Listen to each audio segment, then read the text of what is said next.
You are now watching the full recording of Christ-like Christian Church Sunday worship service. A time of worship, word, and transformation where Jesus is at the center. Let's go deeper in His presence, grow in His truth, and walk in His purpose together. Hold me in your arms, never let me go. I wanna spend eternity with you. Hallelujah, come on, church. I stand before you, Lord, and give you all my praise. Your love is all I need. Jesus, you're all I need. My life belongs to you. You gave your life for me. Your grace is all I need. Jesus, you're all I need. Hold me in your arms, never let me go. I wanna spend eternity with you. And now that you're near, everything is different. Everything's so different. Lord, I know I'm not the same. My life, I wanna be with you. Thank you, Jesus. I stand before you, Lord, and give you all my praise. Your love is all I need. Jesus, you're all I need. My life belongs to you. You give your life for me. Your grace is all I need. Jesus, you're all I need. Hold me in your arms, never let me go. I wanna spend eternity with you. And now that you're here, everything is different. Everything's so different, Lord. I know I'm not the same. My life will change. I wanna be with you. I wanna be with you.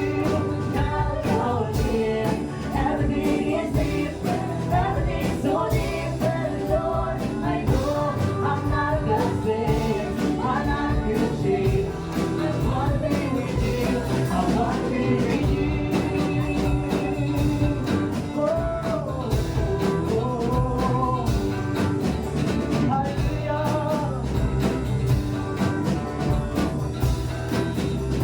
Thank you, Lord.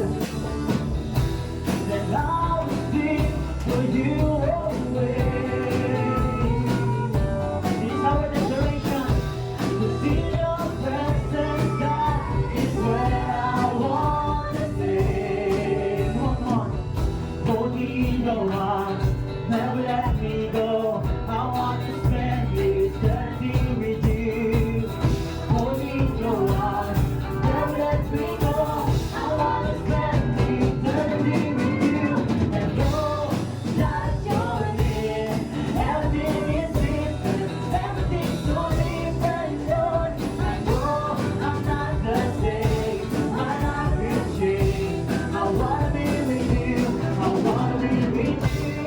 That you're near. Come on. Everything is different. Everything's so different, Lord. I know I'm not the same. My life will change. I wanna be with you.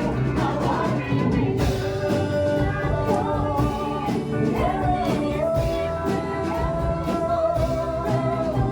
I know I'm not the same. My life will change. I wanna be with you.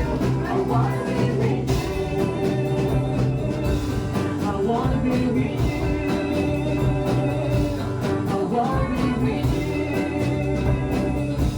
I wanna be with you. I wanna be with you. Thank you, Lord. Thank you, Jesus. Hallelujah. We worship you, Lord. We worship you, oh God. Glory and honor belongs to you, God. You are worthy of our worship, of our praises. Tunay nga, Panginoon, natapat ka sa iyong mga pangako. Come on, church, lift up your voice unto the Lord. Sing a new song to our God. He is coming back. Oh, Jesus is coming back very soon. Jesus is coming back very soon.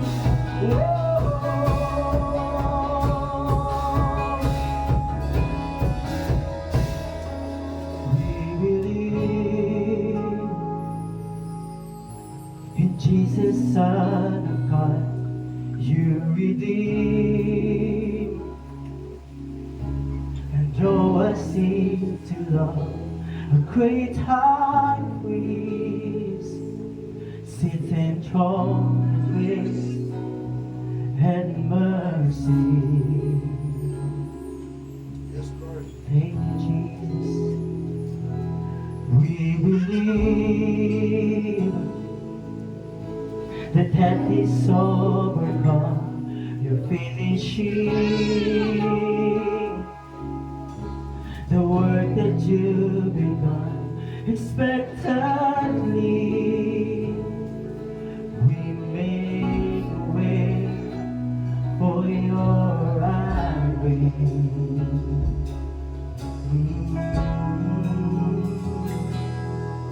Our King is coming soon.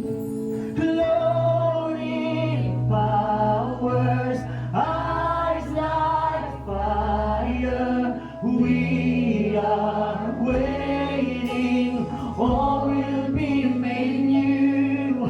We'll know the sun and all His glory. We are waiting soon and very soon. Oh, soon and very soon.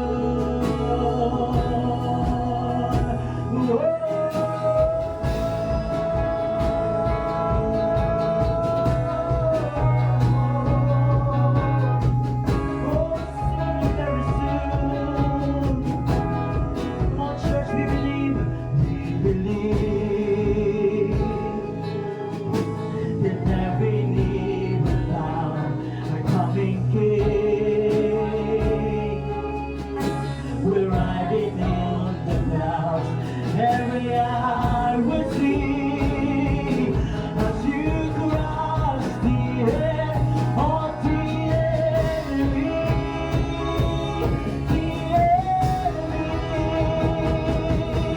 Our King is coming soon. Glory, power, eyes like fire. We are waiting. All will be made new. We'll know the sun and all His glory. We are waiting soon and very soon. You must be ready. Soon and very soon. You must be ready. He's coming back. Soon and very soon. Oh, soon and very soon.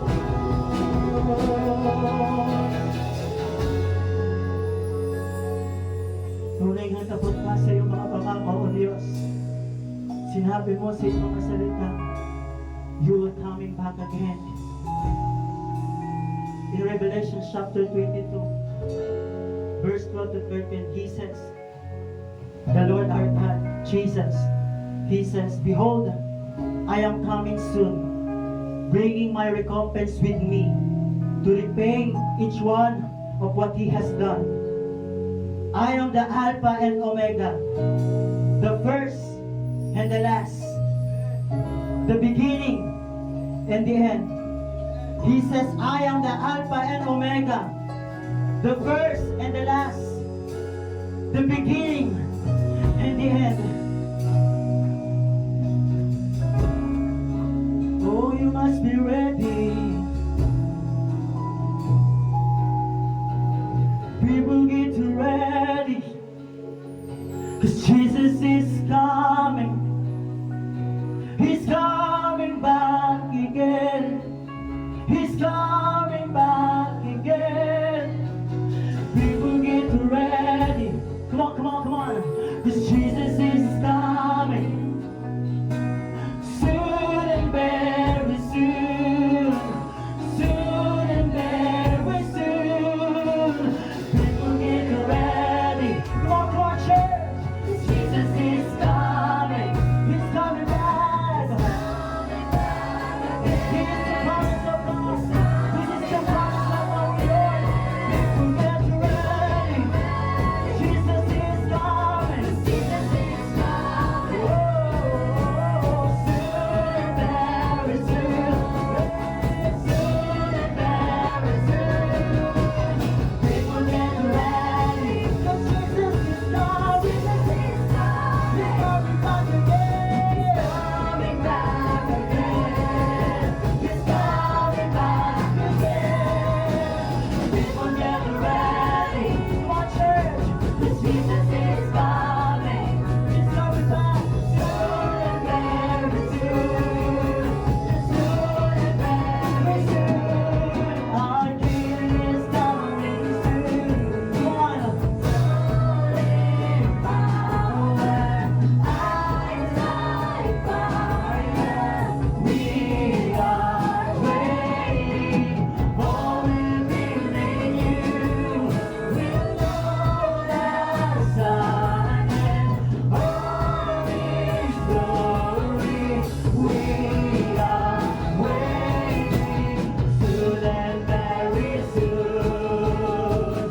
Come on, declare, soon and very soon. Oh, soon and very soon.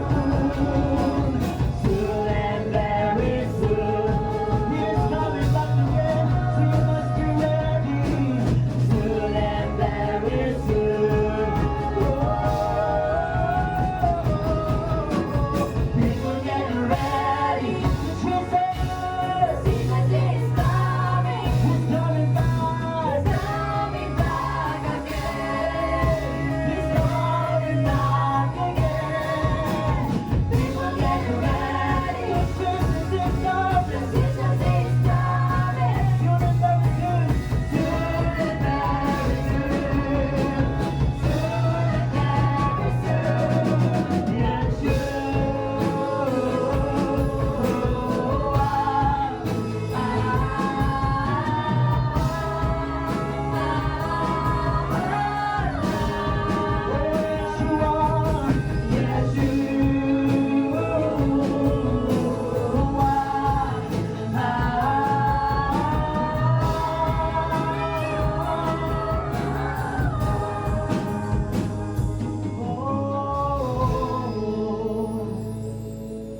For yours, the kingdom yours, the power is yours, the glory is yours, Lord.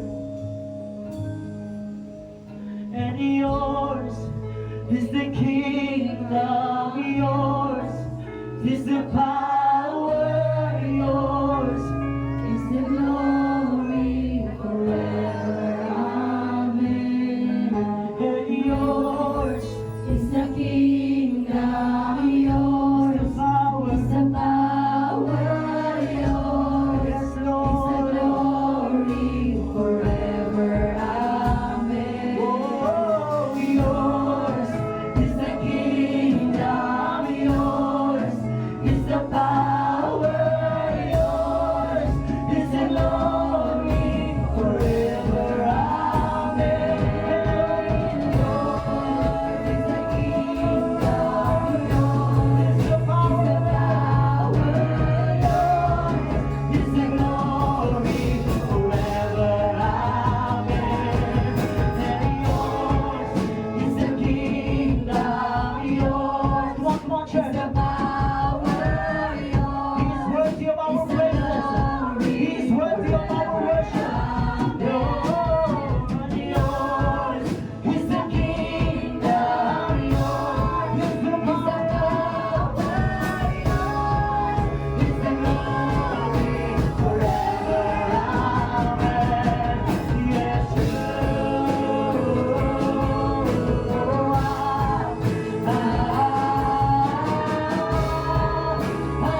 must be ready.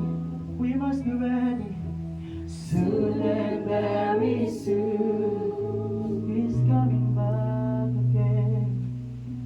Soon and very soon. Thank you, Lord God, for this wonderful moment that you've given to us, Lord. Truly, Lord, natapat kasi yung mga pangako. That's why, Lord, we must become ready. We must become focused on you, Lord God. That our eyes fixed on you alone. That our eyes fixed you alone, Lord God. Fixed on you alone, Jesus. Maraming salamat, Panginoon, Holy Spirit, sa presensya mo na ipinarana sa buhay ng bawat isa. We believe, Lord God, in the midst of our praises and our worship to you, Lord God, that there is a chain na na-break, Panginoon. There is stronghold na nawasak, Panginoon, sa oras na ito. Because if you are here, Lord God, your presence is here. Naroon din, Panginoon, ang kalayaan. Kung nasa saan ang iyong presensya, naroon ang kalayaan, kalakasan. So, thank you, Jesus. Thank you, Lord God. We glorify you alone, Lord. Thank you, Holy Spirit. Sige po, ating palakpakan ng Panginoon. Yung palakpak para sa ating Diyos sa buhay, dakila, at mga pangyarihan sa lahat. Amen. Dako po tayo sa mensahe ng Panginoon, sa biyaya ng Lord, maganda ang ating pag-uusapan. Kahit ako po ay tinuruan ng Panginoon dito sa buong linggo na to, kaya nga po ito yung dadali natin. Pinamagatang Focus unto Jesus. Sabay-sabay tayo. Ready, go? Focus unto Jesus. Yan. Napaka-importante po talaga na magkaroon tayo ng focus sa Panginoon. Kasi, hindi natin namamalayan, ang focus natin ay iba. Nakaka-auto-focus, ika nga. Ang dami natin inaalala, lindol doon sa taas, sa Upper Luzon, may lindol. Sa baba, may lindol din. Sa Mindanao, may lindol din. Parang tayo na lang ata hindi tinatamaan. Right? Yung Central Luzon. Pero huwag mong antayin. Huwag mo nang asamin. Huwag mong asamin na tayo ay tamaan ng lindol. Nakakatakot na kasi hindi natin alam din kung matibay ba yung tahanan natin, kung kakamaan ba tayo ng pagbiyak ng lupa, hindi natin alam. Pero kung ibibigay natin yung control natin, ng control dun sa sa sitwasyon, sa Panginoon, edi mas maganda. Kasi siya naman talaga yung mas makapangyarihan at may kakayanan na gumawa ng mga himala. So focus unto Jesus, yan po ang ating pag-uusapan. Pray mo muna tayo, hingi tayo ng guidance sa Panginoon. Aming Diyos, dakila ka, walhati sa iyong pangalan, Panginoong Jesucristo, Banal na Espiritu, Ama, kayo po ang walang ng langit at lupa, lumalang po sa bawat sa po sa amin, umibig, bagamat kami ay di karapat dapat, bagamat kami ay marumi, pero Panginoon, salamat po sa kapatawaran, salamat po sa dugo na ibinigay sa amin. Salamat po sa iyong pagkamatay, muling pagkabuhay para kami rin po, Panginoon, may magkaroon ng bagong buhay sa iyo, Panginoong Kristo. Salamat po, Panginoon, sa umagang ito na kami, na magkakapatiran, ay magkatipon-tipon, upang ikaw ay sambahin sa Espiritu at katotohanan. Mahayag ang iyong mga salita, mahayag ang iyong boses, Panginoong Jesus. Madakila ka, Panginoon, at maitaas ka sa oras na ito. Hinitiwala ko po sa iyo ang mensahe, pumilos nga po ito sa buhay po namin, tumatak sa isipan po namin, ang saganang masagawa po namin, O Diyos, ng nararapat at banal sa iyong harapan. Purihin ka, walang isa iyong pangalan. Jesus, Amen and Amen. Focus unto Jesus. Sa panahon ngayon, napakahirap mag-focus. Kung nakikita niyo yung camera, sino dito lahat may cellphone, may camera, di ba? Di ba, minsan pag tinututok mo pa yan sa tao o kaya sa isang lugar, hindi ba't may pipindutin ka pa dyan na bahagi para mag-focus? Nakaka-relate pa kayo? So, ibig sabihin, pwede mo namang i-focus ang cellphone mo. Ganun din naman, ang buhay din natin, kailangan din may focus. Kasi kapag walang focus ang isang tao, ibig sabihin, out of focus, ang dami nangyayari. Kita nyo, hindi na marunong mag-drive.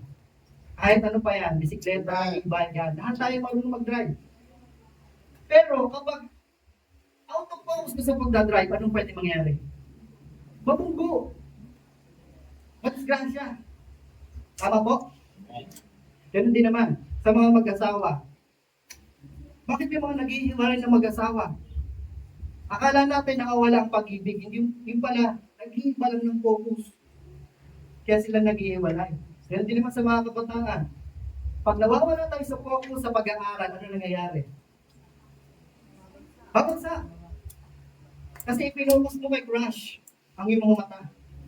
Tapos sa mga nanay naman, hindi ba kapag tayo hindi pala ako nanay.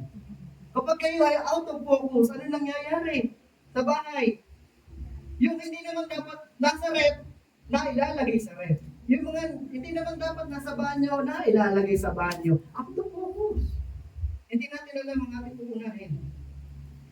Kaya nga, pinapaunawa at binabalik sa atin ng Panginoon itong mensahe nito. Maaaring yung iba na napakinggan na ito, yung focus on Jesus. Maraming beses na itong binahagi. Pero muli, ibabalik natin yung focus natin sa Panginoon. Kasi kailangan natin may priority. Yes, meron tayong pangarap. Yes, meron tayong ginagawa trabaho. Yes, marami tayong ginagawa sa bahay. Marami tayong ginagawang project, thesis, o ano man sa mga eskwelahan yan. Pero kailangan nandun pa rin yung focus natin sa Panginoon. Kasi kapag wala yung focus natin sa Kanya, yes, magagawa nga natin ang pangarap natin, pero hindi natin siya kasama.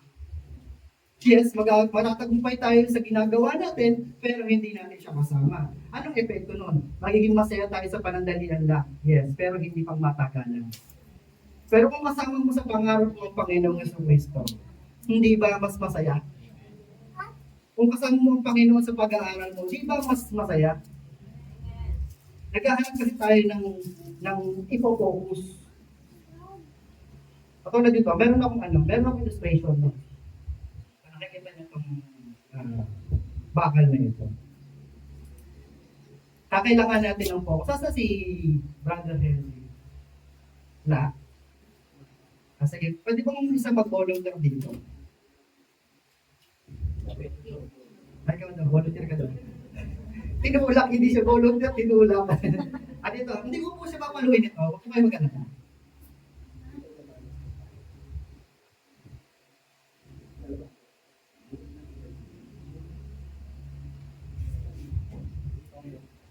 Tignan natin kung mababalance niya, mga kapatid, ang atong bakal na ito.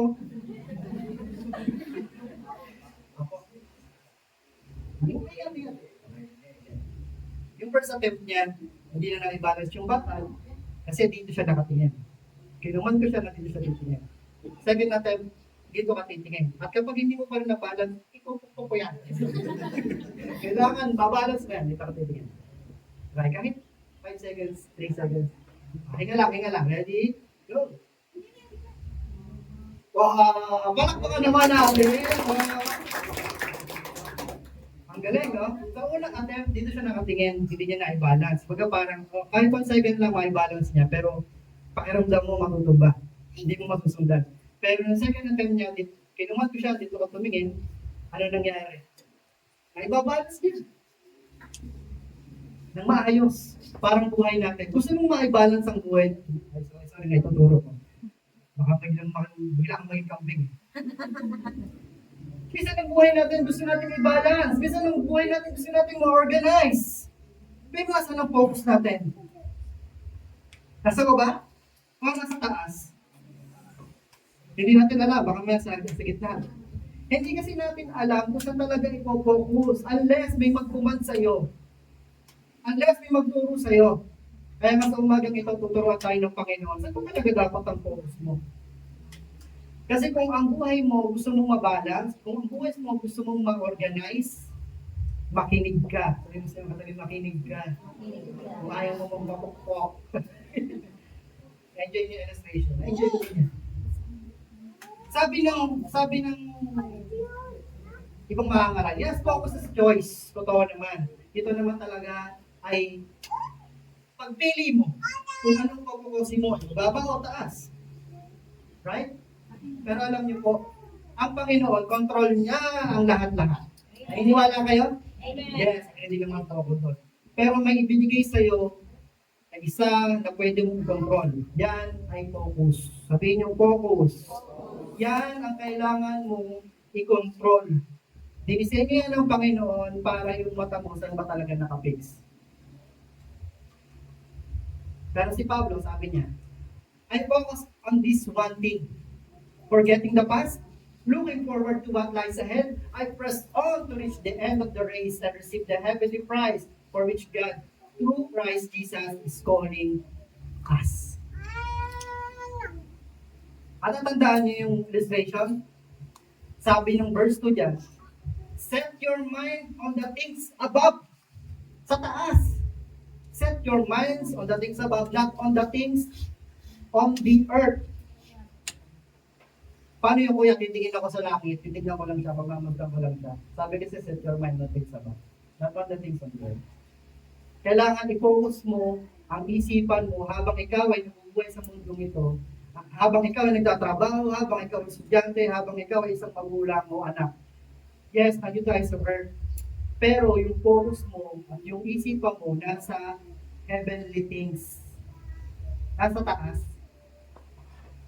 Kasi, pag titignan mo, yung kagandahang loob talaga ng Diyos, ma-amaze ka eh. Yung praising na yun na-amaze, illustration ko ganito. Sino ito marunong mag-drawing? Mag-sketch. Ayan. Ayan. Pag nag-i-sketch ka, o ako, hindi ba less na lang yung amazement, less na lang yung pagka, wow, ang ganda. Kasi alam mo na ikaw ang gumawa. Alam mo na ikaw ang nag-drawing. Alam mo na may magandang resulta. Alam mo kasing magaling ka. Intindihan, di ba? Sketch mo yun eh. Pero ang mamamangha, yung mga tao nakakita, wow, ang ganda niya na, brother ah. Kasi hindi silang gumawa. Nagets ba? Ako na gumawa ng sketch, lesson na yung amazement ko kasi alam ko na ako yung gumawa. Pero kapag tumingin ako sa kabundukan, tumingin ako sa karagatan, tumingin ako sa kalawakan, sa lahat, sa universo, na-amaze ako. Kasi hindi ko naman yun gawa. Sino may gawa? Ang Diyos. So, ibig sabihin, may mga bagay na nilikha na ng Panginoon ang nakahanda na sa bawat isa sa atin ang kailangan mo na doon ka mag-focus. Amen? Hindi dito sa surface, hindi dito sa earthly things. Hindi sa baba. Kasi kapag diyan ka tumitingin, ang daming distraction. At kapag na-distract ka, out of focus ka. Ay, gets po? So sa Philippians, sabi diyan, I focus on one thing. Ito ay himay-himayin natin. Sabi diyan, una, forgetting the past. Forgetting the past. Hindi ibig sabihin na forgetting the past, kakalimutan mo talaga ang past. Hindi naman talaga natin nakakalimutan ang past. Right? Marami tayong memories in the past, pero bangon-bangon mo pa rin hanggang ngayon. Amen po? Sabi lang ni Pablo dito, forgetting the past, kalimutan mo kung sino ka noon. Kasi yung noon, naka-apekto pa rin hanggang ngayon. Kung ano yung ginawa mo noon, naka-apekto pa rin sa kinalalagyan mo ngayon. Tama? Pero, sabi ni Pablo, kung yan ay hindi makakatulong sa iyo, sa hinaharap, kalimutan mo yan. Forget the past.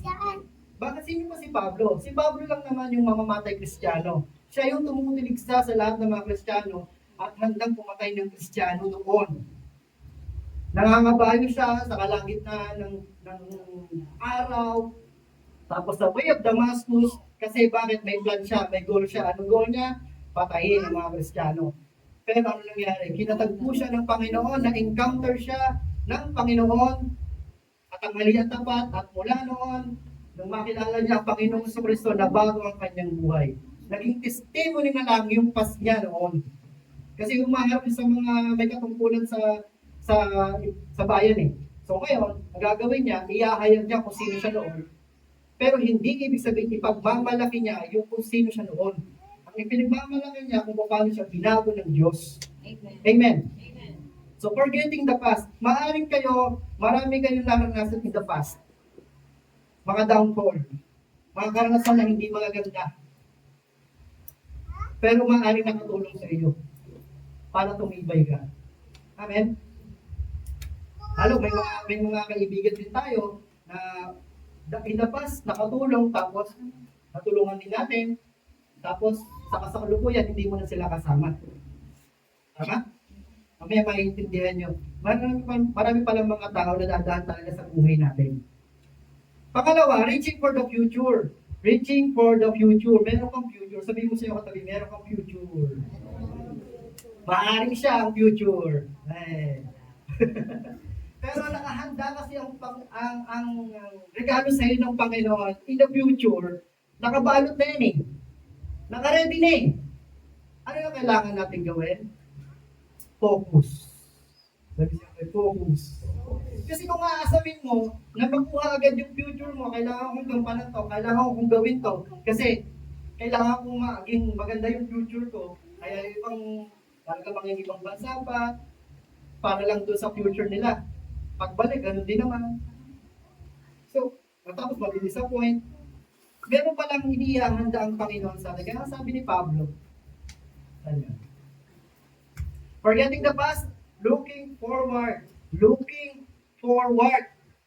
to what lies ahead. Huwag lang kita kalingon sa the past. Hindi mo talaga makakalimutan yan. May memories yan. Pero huwag ka lagi nakatingin doon. Kasi pag naglalakad ka nakatingin doon, ano mangyari? Magkano ka? Magugugo? Hindi ka makakapaglakad ng maayos. Babaga lang ang hakbangin. So, reaching for the future. Meron tayong future. Inihanda ng Panginoon. Gampanan mo lang yung focus mo. Pangatlo, a race for heavenly prizes. Wow! Meron palang heavenly prizes na tinatawag. Pero meron tayong takbuhin. A race. Sabi niyo, race. Hindi ibig sabihin ng race, meron tayong pakikipagtunggalan. Sino ito nakasali na sa takbuhan? Marathon. Ayan, very good. Alam niyo yung pakiramdam tumatakbo? Hindi naman komportable, di ba? Talagang nakakapagod. Pero sa race na ginagampanan natin bilang isang Kristiyano, hindi ibig sabihin ng race ay kompetensya na. Ang kailangan lang, makarating tayo dun sa goal. Ang goal ay si Kristo.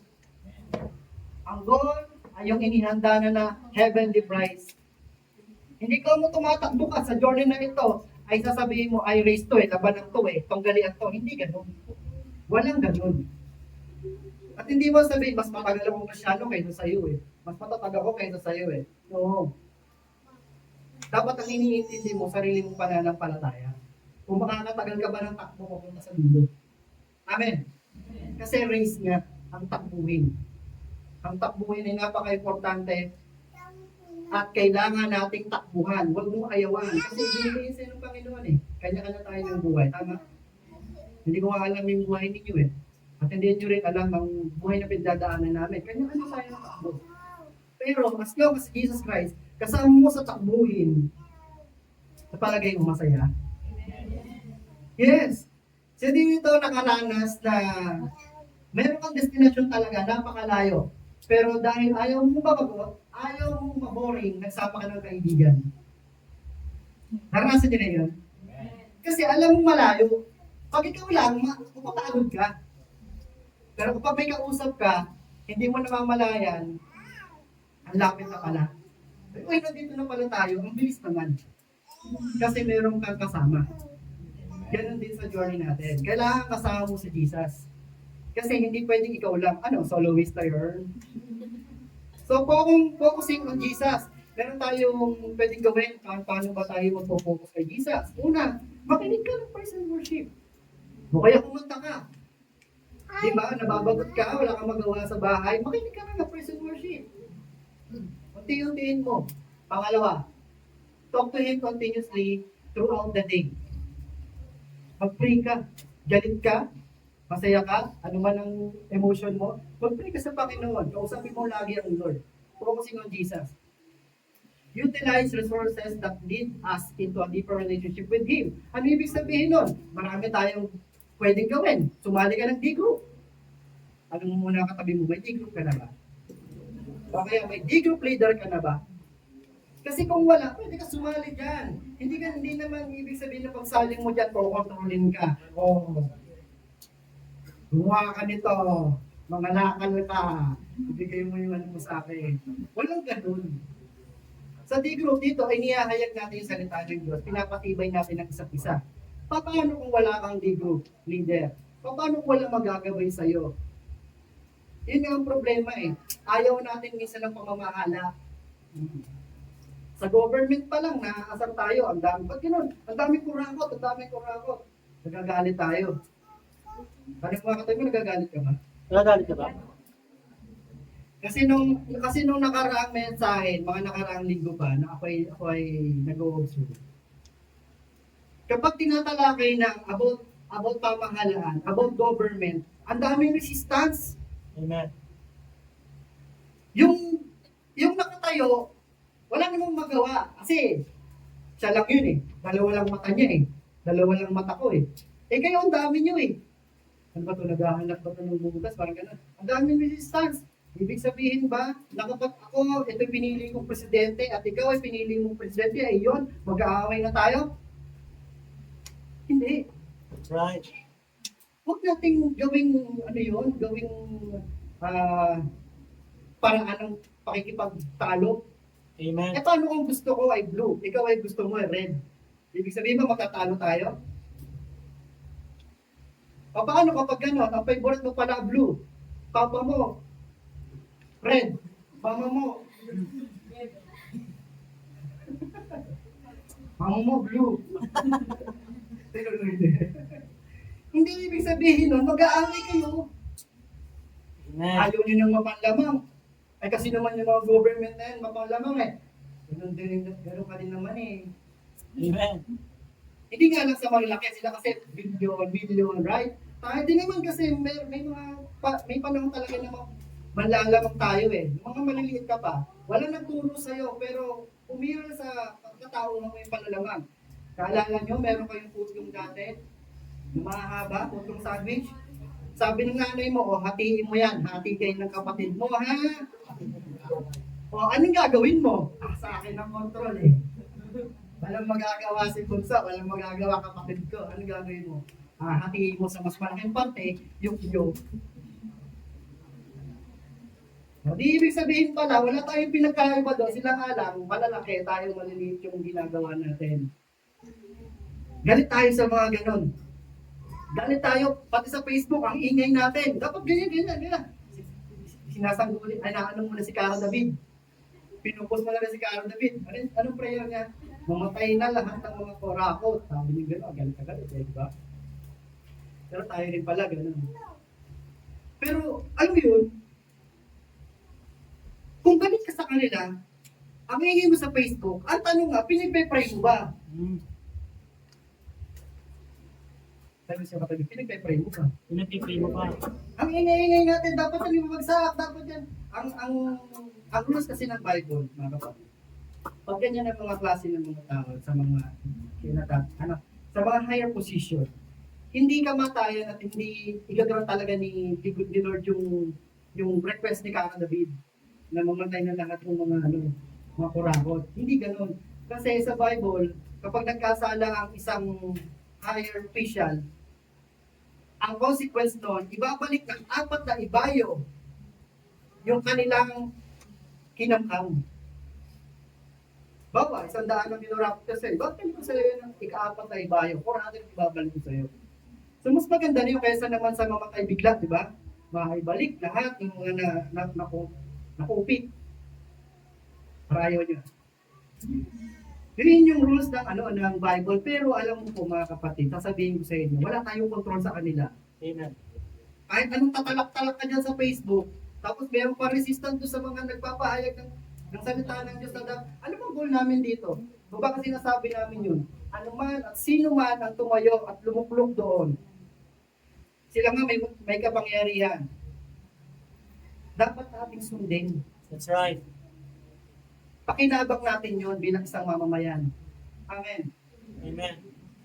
Kaya huwag natin kontrahin kung sino yung itinalaga ng Panginoon. Kasi siya rin naman ang may control sa mga higher position. Bigyan ko kayo example. Si Haring Nebuchadnezzar sa Old Testament, anong nangyari sa kanya? Di ba? Togatog. Magiting na hari. Kapangyarihan. Pero anong nangyari? Wala siyang kaya kay Lord. Ginawa siyang asal hayop. For many years, nandun siya sa ilang. Kumakain ng damo. Hari yun. Sa New Testament, punta tayo sa New Testament, si Herodes, may katungkulan. nagdamit hari, umupo sa trono. Sabi ng mga tao, yan ay Diyos na nagkatawang tao. Maaaring inangkin niya yung praising na yun. Pero ano nangyari? Namatay siya habang kinakain ng uod. May kapangyarihan ng Diyos kung gusto niya ibaba yung mga nasa higher posisyon. Kaya niya yun. Amen? Kaya huwag mo masyadong i-focus sa sarili mo doon sa mga government. Kasi kung ayaw mo ng pamamahala doon sa mga ganyang estado, ibig sabihin nun, may rebellious spirit ka din pagdating sa tahanan. Ayaw mong pamahalaan ka. Ganon din naman sa school. Ayaw mo rin pamahalaan ka. Why? Govern, pamamahala. That's right. Ang gusto mo sa sarili mo na lang ang masusunod. Walang ganun. Amen. Kasi hindi mo naman talaga kakayanin. Kailangan mo ng may pamamahala ng iba. Amen. Kaya nga dito sa church, meron tayong grouping na tinatawag. Kasi kailangan kang pamahalaan. Kasi bakit? Kailangan mo marinig yung salita ng Diyos. Bakit? Kailangan mo marinig yung truth. Kasi yun din mo talaga ang makakapagbago sa atin eh. Walang mabait, walang kahit isa. Amen. Unless may magsabi sa iyo ng tamang aral. Ito ang dapat mong gawin. Ito ang dapat mong tularan. Ang sa ganun, magkaroon tayo ng maayos na pamumuhay. Kaya lang ang nangyayari, kahit sa church na ito, o kahit sa ibang church, ang nangyayari dahil lang sa mga ganyan issue, nagkakaroon ng division, watak-watak, at kapag hindi nagkakaisa ang mga tao sa loob ng church, masaya pa ba? Hindi na. Kanya-kanya tayo kasi ng stand, kanya-kanya tayo ng dignidad, kanya-kanya tayo ng pananindigan, kanya-kanya tayo ng pagpili. Yes, karapatan nyo yung mamili. Pag sa D-group ka, hindi namin kayo pinokontrol eh. Kuya, pupunta ako dito. Go lang. As long as hindi ka mapapahamak, as long as hindi ka mapapariwara, hindi madidisgrasya, go lang. Kahit ka pagpili ng inyong mga boyfriend-girlfriend eh. Minsan nga, ayaw nyo ng isang buni sa D-group leader nyo. Why?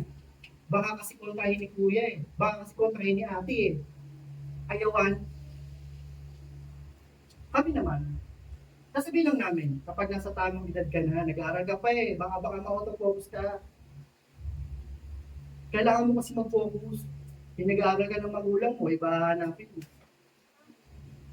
Hindi kuya, ano lang yun? Inspiration. Ano tawag doon? Inspiration lang. Inspiration lang naman kuya. O sige, sabi mo, inspiration lang eh. Huwag lang magpapaaga. Ano yung ibig sabihin? Kayo kasi makakapamili ng ano nyo eh, ng focus nyo eh, yung focus nyo eh. Tama mo ba? That's right. Eh kasi pag power ng pinag-uusapan eh, iba na talaga eh. Pagkapangyarihan, alam niyo katanig Black 9, talaga namang pinag-aagawan. Kung naalala niyo si James at si John, yung magkapatid na tinawag ng Lord bilang disciple, magkapatid yun. Nag-request kay Jesus. Ang sabi, Lord, di ba kapag kami ay humiling sa iyo, gagawin mo? Sabi ni Jesus, ano ba ang kahilingan niyo? Pwede ba yung isa ay dito sa kanan kapag naluklok na kayo at kapag kayo ay naghahari na? Pwede bang yung isa ay nasa kanan? Pwede bang yung isa ay nasa kaliwa?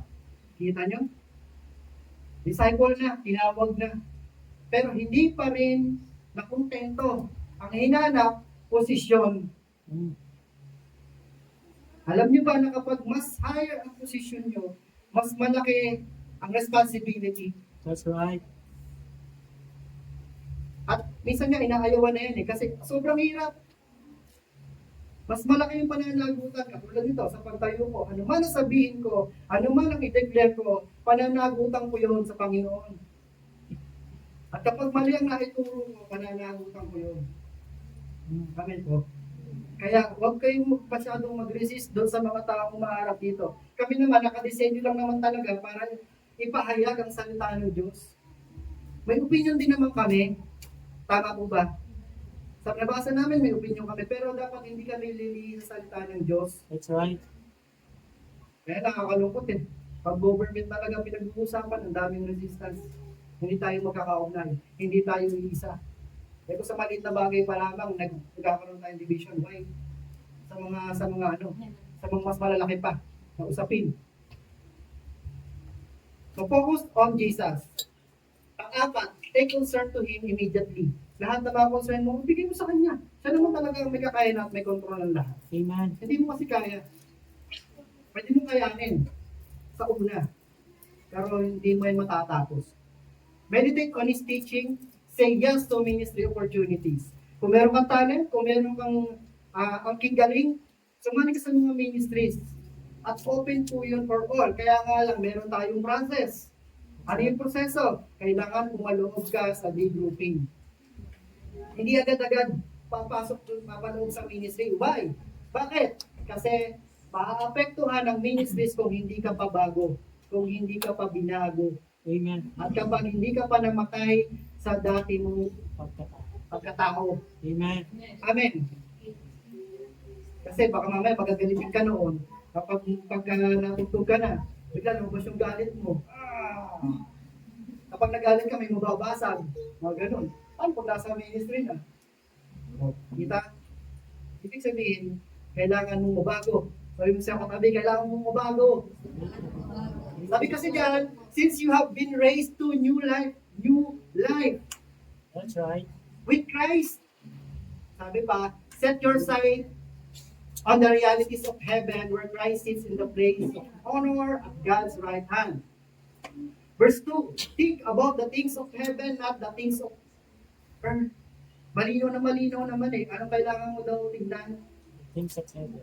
Things of heaven, o heavenly things, mga bagay na nasa heaven. Amen. Tanong ko nga muna sa inyo, ayaw niyo po ba yung mga bagay na nasa heaven, yung nasa palace ni God, nasa kingdom ni God? Alamin niyo po yun. For you died to this life and your real life is hidden with Christ in God. Kasi po, ganito po kasi siya, kapag alam mo po yung mga heavenly things, hindi ba mai-excite ka Amen. na yon ay makita at mahawakan? Amen po. Kasi kapag wala ka naman pakialam sa isang bagay, hindi mo naman talaga pag-aaksayahan ng panahon. Amen. Right? Amen. At kapag hindi ka excited kay Jesus, hindi mo naman talaga babasahin ng Bible. At kapag hindi mo naman talaga love si Jesus, hindi ka naman makikipag-usap sa Kanya through prayer. Mm. That's the reality. Amen. Kasi kung mahal mo si Jesus, gusto mo makipag-usap, anytime makikipag-usap ka. Amen. Magpe-pray ka. Hindi lang basta sa pagkain, hindi lang basta sa pagtulog. Anytime. Amen. Magpe-pray ka. At pag gusto mo siyang makilala ka ng lubos, babasahin mo ang Biblia. Ano mo sa inyo, sino ba ang girlfriend boyfriend dito? Paano mo kinikilala ang girlfriend boyfriend mo? Di ba? Kung kami noon ni Jack, nung kami ay mag-boyfriend girlfriend pa, kinikilala namin ng isa't isa. Natatawa na lang kami sa kasalukuyan dahil, alam mo yun, yung noon nakita namin na, ay, ganito pala yung pala natin, yung pinagdaanan natin, para makilala lang natin ang isa't isa. Ang daming away, ang daming bakayan. Kasi bakit? Hindi mo alam yung kapartner mo pala, seloso. Selosa. Tapos alam ko na selosa. Alam ko na selosa. Alam ko na maiksi lang ang ang PC mo. So para ang ganun, nakikilala natin yung ating partner. Pero si Jesus, so paano mo kinikilala si Jesus? Yun yung tanong sa atin. Magbulay-bulay, makipag-ugnayan sa Panginoong Jesucristo, nang sa ganun makita mo talaga kung ano ang inihanda na niya para sa iyo. Amen. Amin po. Amen. Ano sabi ng verse natin kanina? Forgetting the past and looking forward to what lies ahead, I press on to reach the end of the race and receive the heavenly prize for which God, through Christ Jesus, is calling us. Maaaring, nasaktan ka in the past. Oo, maaaring nahirapan ka in the past. Maaaring nakapektuhan ka ng mga tao sa paligid mo in the past. Pero, wala ka nang magagawa. Lumipas na eh. Amen. Wala ka nang magagawa. Nasaktan ka na eh. Amen. Wala ka nang magagawa. Nalamangan ka na eh. May mga tao kasi na darating talaga sa buhay natin. Tatlong bagay. Tatlong klase ng kaibigan o tao. Una, a friend for a reason. A friend for a reason. Sila yung mga kaibigan na magbibigay sa'yo ng lesson. Darating yan sa buhay mo, bibigyan ka ng mga mga, alam mo yun, mga lesson sa buhay. Na ito yung gagawin mo, pero hindi mo na sila friend ngayon. Nagkaroon sila ng impact sa'yo. Pangalawa, friend for a season. Sila naman, yung mga tao, o mga kaibigan mo, na dumating sa buhay mo, nabigyan ka ng good memories, pero nabigyan ka din ng bad memories for a season. Binigyan ka ng mga kaibigan na ganyan, tapos hindi, alam mo yung pinakatunguhan mo ng maayos, sinamahan mo ng maayos, kasama mo nun sa hapag, kasama mo nun sa harutan, kasama mo nun sa kwentuhan, sa chikahan, pero hindi mo na siya kasama mo ngayon. Kasi sa kabila ng mabubuti mong bagay na ginawa, umalis pa rin siya sa'yo. Ang masaklap nga niyan, sinisiraan ka pa.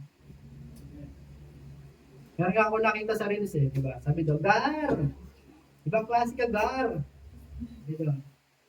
Kwento ka ng kwento about sa akin, ang dami ng kwento, Gar! Baon na ako. Bakit hindi mo isama yung sarili mong baho? Yun yung kasi yung mga Reels, diba? Sabi doon, naninira ka ng ibang tao pero takot ka na ikaw ay masira. Gumagawa ka ng mga kwento doon at kwento dito, pero hindi mo masisira ang katotohanan. That's right. Gar, hindi mo ko kayang mag-isa, nagsama ka pa ng marami. Bakit? Hindi mo ko kayang gibain, Gar.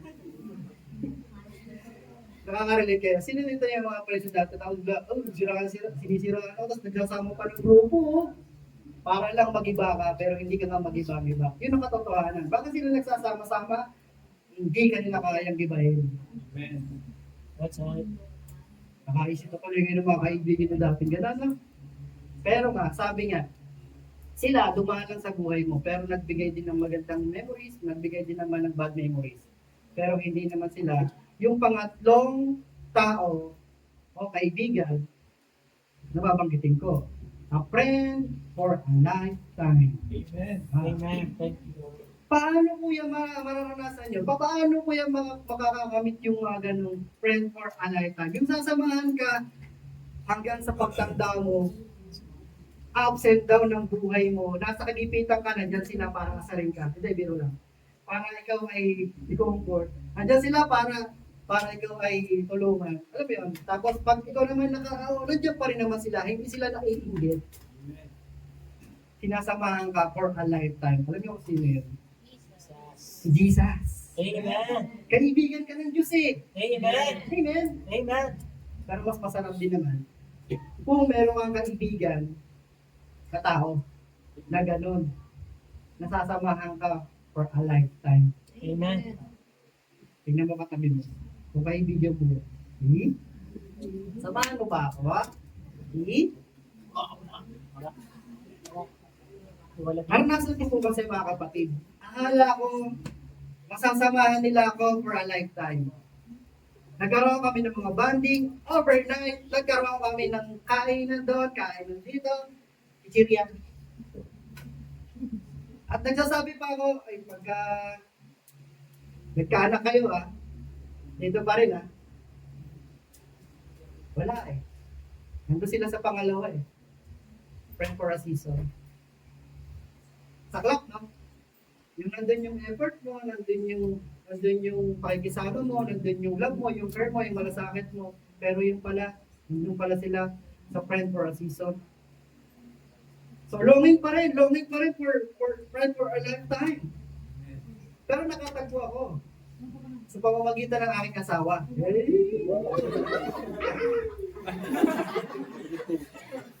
Alam niyo po kasi siya ay best friend ko. Bago ko siya, alam yun, naging girlfriend. Best friend. Dati best friend mo rin siya, tinatawag mo kuya. Ngayon, ano na? Honey. Yun. Nakatagpo ako. Alam yun, hindi niya ako ginudge. Yung pamumuhay namin, hindi niya ako ginudge sa kung ano yung estado namin. Kasi masaya lang din kami nag-uusap, so siya. through text. Wala pa nun Facebook. Kabuhayan pa nun ng Friendster, gano'n. So, yun, through text. Ganyan. Tapos, siya naman, nag-i-invite sa akin. Wala talaga, hindi talaga ako pumupunta sa Bible study pa nun eh. Kasi gusto ko yung yung may sarili akong buhay. Gusto ko doon pumunta ako doon. Yan, dami kong din. May video din naman ako noon. Yan. Nakumuli siya sa akin. Hanggang sa yun. Nag-decision ako pumunta sa Bible study. Tapos yun, nakasama ko siya. Pero hindi yun yung goal ko, syempre. Ang goal ko, makilala si Lisa. Pakalawa na lang yun. Makilala ko siya.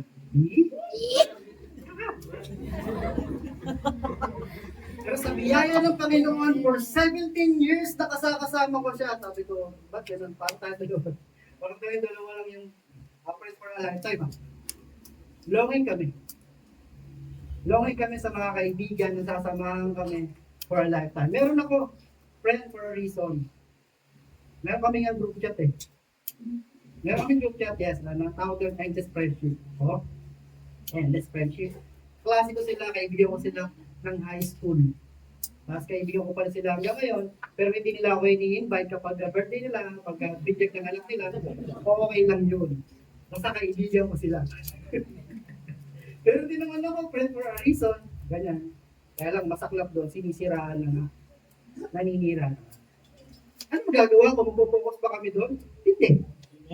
Kasi kami lang naman ang ma-apektuhan kapag nag-focus kami doon. Sabi, focus unto Jesus. Focus unto Jesus. Hindi mag-focus sa kanila. Meron nga dito sa Bible. Kahit iba yung konteksto, pero naintindihan ko siya. Sabi niya, huwag mong ibibigay yung mga banal na bagay sa aso. At huwag mong ibibigay yung mga pearls, yung pearl sa mga baboy. Kasi, bakit? Tatapakan lang nila yan. Malay pa nila sa perlas. Ano ibig sabihin? Huwag mo nang pag-aksaya ng panahon kung hindi nila ma-appreciate yung work mo. That's right. Amen? Amen. Matutunan lang tayong mag-focus sa Panginoon. Sabi pa dito, ang puso mo ingatang mabuti at talaga. Sino dito may puso? Pero may kanta pa nga. Sana dalawa ang puso ko. Walang focus. Mahal ko siya. Mahal ko siya. Dalawa? You cannot serve two masters, sabi ng Panginoon. Di pwedeng namamangka ka sa dalawang ilog. Ang hirap doon. Kakibushin. Ang puso mo ingatang mabuti at alagahan, pagkat iyan ang siyang bukal ng buhay mo pinataglay. Ilayo mo sa iyong bibig ang salitang mahalay. Ilayo ang mga labi sa kasinungalingan. Palaging sa inaharap ang pukol ng iyong tanaw. Ituon ng iyong pansin sa iyong patutunguhan. Siya sa ating mabuti ang landas ng lalakaran. Sa gayon, ang lakad mo ay laging matiwasay. Huwag kang liliko sa kaliwa o sa kanan. Humakbang ng papalayo sa lahat ng kasamaan. Ang linaw naman ang sinasabi ng Bible, dapat may focus ka. Amen? Meron kasing isang kwento dito. Saan ba yun? Sa Mateo. Ayan. Noong ang mga alagad ay sinabihan ni Jesus Christ na sabi, pumunta na kayo sa kabilang ibayo, papaiwan si Jesus Christ. Tapos, nasa kalagitnaan na sila ng lawa, bigla dumating yung bagyo. Tatawid lang naman sila, yun lang naman yung goal, tatawid. Kaya lamang, dumating ang bagyo, binabagyo sila. So parang ganito yun eh. Lord, sumusunod lang naman ako sa utos mo. Sumusunod lang naman ako sa iyo, Lord. Bakit gano'n nakakaranas ako ng bagyo sa buhay? Ang gulo, Lord, ba't gano'n? Test kasi yun sa iyo. Hindi ka tatatag kung wala kang struggle. Hindi ka titibay kung wala kang problema. Kung wala kang bagyo o lindol ng buhay. Ngayon, bigla dumating si Jesus naglalakad sa ibabaw ng tubig. Narecall sa inyo yung kwento? Eh nakita ng mga alagad, ang sabi, multo! Sabi ni Jesus, take courage. There is I. Do not be afraid. So sabi ni Peter, Lord, Jesus, kung kayo po yan, maaari po ba kung pumarihan sa iyo sa ibabaw ng tubig? Ulit. Sabi ni Peter, nakita si Jesus, sabi niya, Jesus, pwede ba ako pumarihan sa iyo sa ibabaw ng tubig? Anong goal ni Peter? Anong focus ni Peter? Si Jesus. Gusto niya na makarating kay Jesus sa ibabaw ng tubig. At yun nga ang nangyari. Nakalakad si Peter sa ibabaw ng tubig. Kamangha-mangha. Nakakita na ba kayo ng tao naglalakad sa tubig? Wala pa. Pero kamangha-mangha ang Bible. Nabigyan tayo ng ganyang halimbawa. Pero nung nakita ni Peter yung hangin o yung epekto ng hangin na malakas, bagyo, ano nangyari niya? Ano nangyari sa kanya?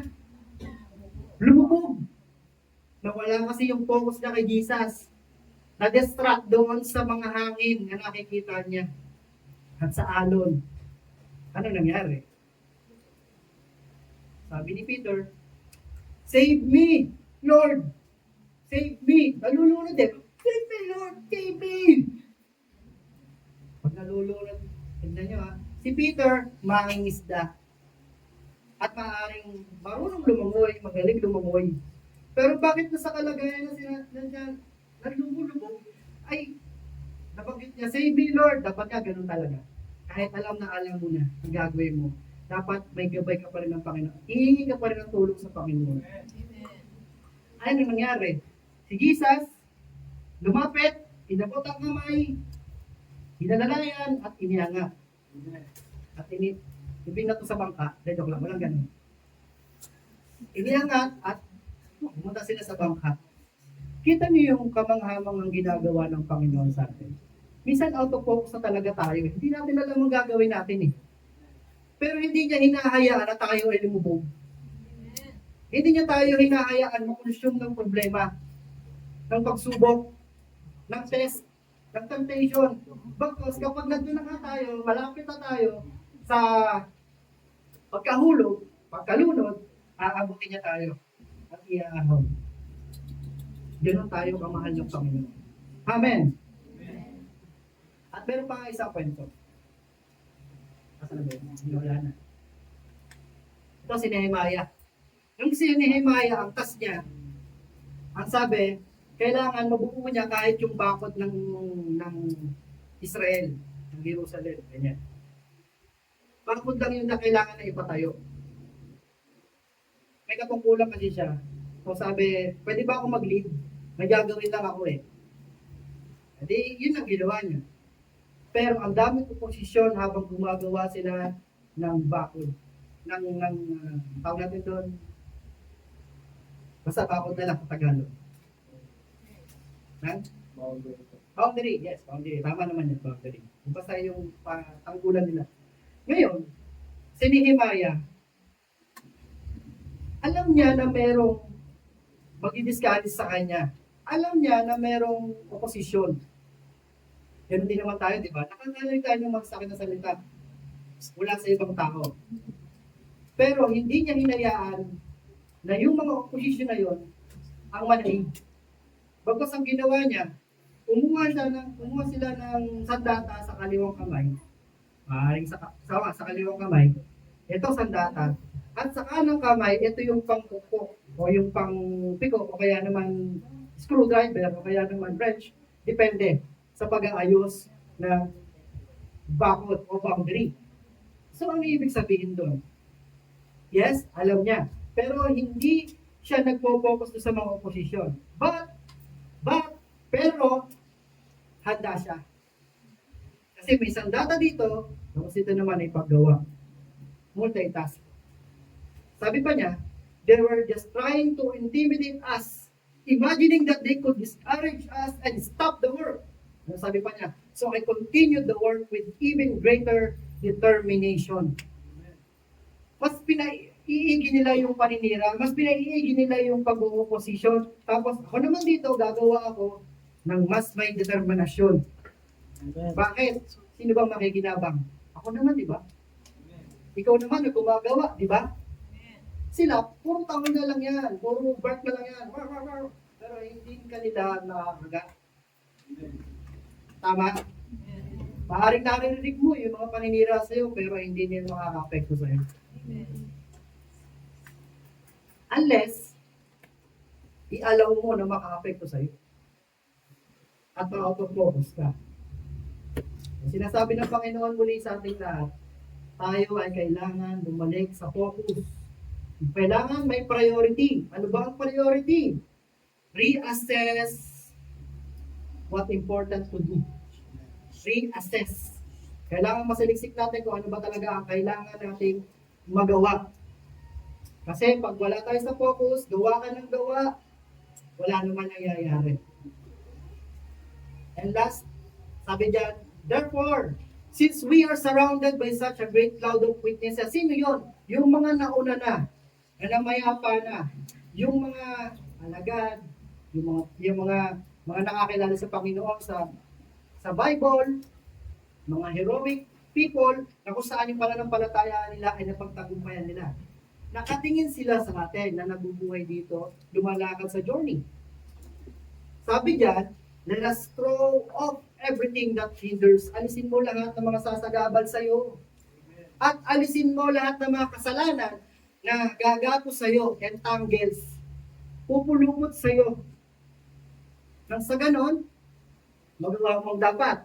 And then, let us run with perseverance the race marked out for us. Verse 2, fixing our eyes on Jesus, the pioneer and the perfecter of faith. Sino nagbigay sa iyo ng faith? Jesus. Siya ang bumuo ng faith sa puso mo. Siya din ang magperfecto nito. So, ibig sabihin, huwag kang mag-focus sa ibang mga tao. At huwag kayong hihingi ng comfort sa ibang tao o sa church. Pag wala ka na makuha comfort, ay, hindi na masaya sa church, lilipat na lang ako ng church, hahanap ako ng church na masaya. Yung mag-comfort sa akin, ang hinahanap mo comfort ng tao. Ang hanapin mo yung comfort na nanggagaling talaga sa Panginoong Jesucristo. Amen. Lahat tayo magsaya, lahat tayo magala. Bakit? Kasi pinapaunawa ng Panginoon sa atin, kailangan ibalik ka sa focus. Kailangan ibalik ka sa focus. Kailangan ibalik ka sa focus. Sabi mo, kuya, nasa focus naman ako eh. Yes, praise God, nasa focus ka. Dapat alam mo yung ginagawa mo. Right? Amen. Salamat po sa kanyang biyaya. Kasi, nawala ko kasi ako sa focus, kaya ito rin yung mensahe para sa akin. Kahit naman ako kinakausap ng Panginoon dito. Kasi bakit? Nag-focus ako sa mga, ano yun, sa mga tao na umalis. Nag-focus ako sa mga tao na naninira sa amin. Nag-focus ako sa mga circumstances ng buhay namin. Nag-focus ako sa ibang mga bagay. Pero yung pala, dapat, oo, naririnig mo sila. Oo, naririnig mo sila. Oo, nandyan sila sa paninira. Parang si Pedro. Nakita niyo yung hangin. Oo, nandyan yung hangin. Pero kapag focus ko si Jesus, nandyan lang yung mga hangin. Pero hindi ako naapektuhan. Hindi ako nade-distract. Oo, nandyan yung mga paninira. Oo, nandyan yung mga kalukutan. Mga sakit. Mga pasakit. Kung ba naman iwan, di ka masasaktan. Napagod eh. Napagod magmahal. Mga ganun. Kung tayo mag-focus doon, mag-focus tayo kay Jesus. Ang sa ganun, go lang. Race to eh. Race. Sabihin nyo, race. Sama-sama tayong manakbo. Sabi mo sa'yo, katabi, walang iwanan. Nakikita tayo ng Panginoon. Siya nakakasaliksik sa atin. Sana po ay maging masaya tayo sa biyaya ng Lord ngayong umaga. Tayo po lahat tayo pumikit. Basta pagbigit mo, i-analyze mo sarili mo. Nasa focus ka ba?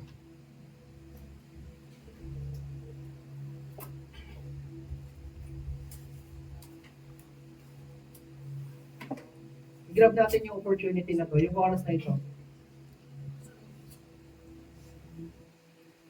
Para ma-reassess yung ating sarili. Nasa focus pa ba ako?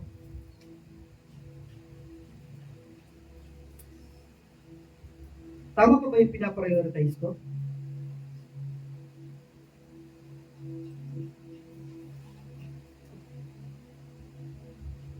Ipag-pray mo yung sarili mo, ipag-pray mo din yung family mo. Kung kulang ka sa karunungan, kung paano mo mapupokus ang sarili mo kay Jesus, hingi ka ng gabay sa banal na Espiritu.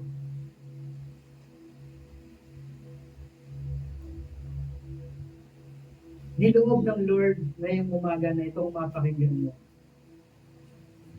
Kung hindi mo man magamit ngayon to, baka sa mga susunod na araw magamit.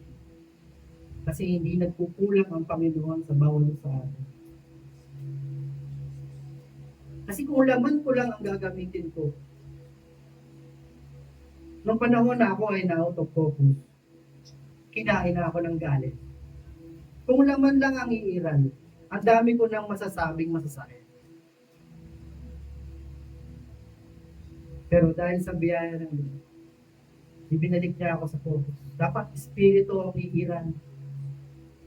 Nakatanim na sa bawat sa atin ang salita ng Diyos. Dapat yan mamumas. Sinasabi rin ng Panginoon sa bawat sa atin, kung hiwalay tayo sa Panginoon, hindi tayo mamumuma. Tumingin tayo sa Kanya, ilapit natin ang ating sarili sa Kanya. Kasi, in the other half, alam mo si Jesus Christ lumalapit din sa iyo eh. Handa kang tulungan eh. Handa kang gabayan. Aminin mo sa sarili mo na kailangan mo ng gabay at tulong ng Panginoon sa Kristo. Kung ikaw ay estudyante na out of focus ka, balik ka sa focus. Hindi ka ng gabay sa Panginoon. Kung ikaw ay isang magulang, kung ikaw ay nagtatrabaho,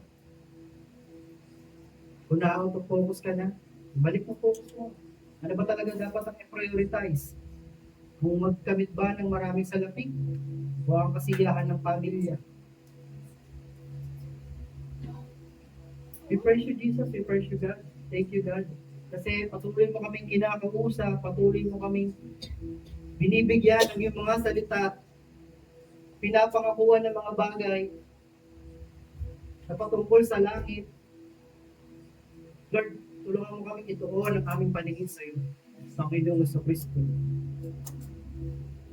Tulungan mo po ang bawat sa puso sa amin, Lord, na maging sincere sa aming mga puso, na ikaw na dapat ang ma-priority. Yes, may struggle kaming mararanasan. Yes, may mga sakit, mga masakit na salita na aming maririnig mula sa ibang tao. Yes, maraming problemang darating. Bagyo, lindol ng aming buhay sa pagsunod sa iyo. Pero Lord, ito ay nilaan mo po sa amin para kami tumibay sa pananampalataya. Kami ay maging maayos,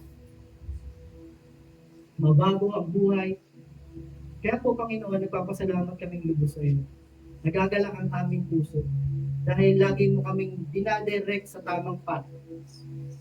Inilalagay mo kami sa tamang landas. Ito po, simula na kami ay mag-focus sa iyo. Tulungan mo po ang bawat sa amin. Mag-focus sa pag-aaral, mag-focus sa pamilya, mag-focus sa trabaho, mag-focus sa kung ano man ang gagawin po namin. Pero mas higit mag-focus kami sa iyo, Panginoon. Kasi sabi mo sa Mateo, do not be worried what you eat, what you drink, what you dress. Kasi ikaw naman talaga magbibigay ng lahat ng yan. Kasi ikaw yung makapangyari ng Diyos. Gagawin lang po namin yung part po namin na magkaroon ng determination, diligent effort para managumpay sa pananampalatayang ito. Kaya nga I rebuke po, Diyos, lahat ng mga dibisyon na nangyayari sa loob ng church na ito. Maalis lahat ng dibisyon. Maalis lahat ng mga rebellious spirit sa pangalan mo na ng Panginoon Kristo. Magkaisa po kaming lahat.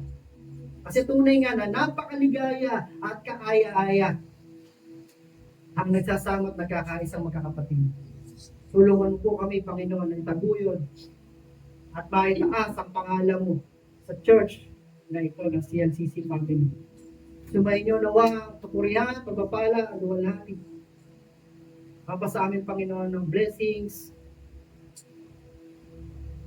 Mapa sa amin nawa, Lord, lahat ng kapayapaan, peace of mind, pag-ibig, bunga ng pananampalataya, at pagkilos ng banal na Espiritu Santo. Sa pangalan ng Ama, ng Anak, ng Espiritu Santo, ang lahat ng mga mahal ng Diyos, isumigaw ng malakas na. Amen!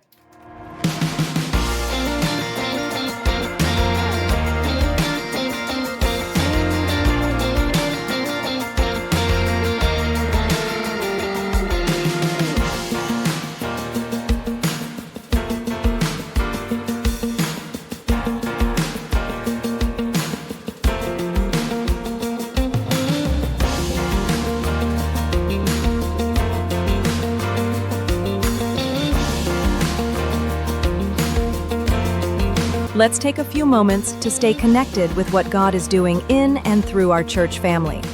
Please tune in to these important announcements, opportunities to grow, serve, and fellowship together. Join us for morning devotion every Monday to Saturday from 5 a.m. to 7 a.m. live on our CLCC Facebook group. Come early, come expectant, and begin your day with the Word, worship, and a fresh encounter with the Lord. Let's grow together in faith, one morning at a time. We also invite you to a special time of seeking God together. Join us every Friday night from 7 p.m. to 8:30 p.m. for our prayer and Thanksgiving gathering. It's a sacred space to pour out our hearts, lift up our needs, and give thanks for all He has done. Come expectant. Breakthrough happens when we pray. And for our young champions, don't forget Amazing Kids, happening every Saturday from 9 a.m. to 11 a.m. right here at CLCC. It's a fun, faith-filled time designed especially for children ages 6 to 12, with Bible stories, songs, games, and lessons that build strong foundations in Christ. Your kids will love it. We'd love to see you again next Sunday. Join us for our Sunday services here at CLCC. We have 2 worship services every week. First service starts at 8 a.m. and second service at 10 a.m. Come early, come expectant, and bring someone with you. There's always a seat for you in God's house.